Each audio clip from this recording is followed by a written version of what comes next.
Okay, so let me just quickly address some questions that I get quite frequently. I've been getting the questions of, well, I am in the US on a H-2B visa. What should I put for my occupation? Should I put H-2B? No, somebody actually gave me H-2B recently as their occupation. Your occupation is not H-2B, it is whatever you do. H-2B is the classification of the visa. They said I'm not on the books. Should I put down what kind of work I do? Yes. What you do, your profession, what you normally do, your vocation, you put that down. You don't have to say you're not working. As a matter of fact, you should not put unemployed on your occupation. So your occupation is whatever you do. And it doesn't matter if you are out of status in the US or if you're on a work visa, you still put what you do. The Jamaican government is not asking you about your immigration status, nor do they care about it. They only care about what you do so they can put it in your passport.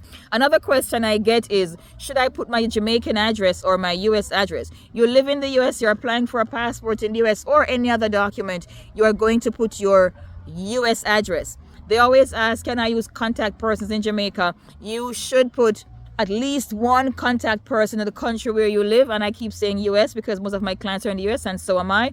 Do not put two contact persons in Jamaica.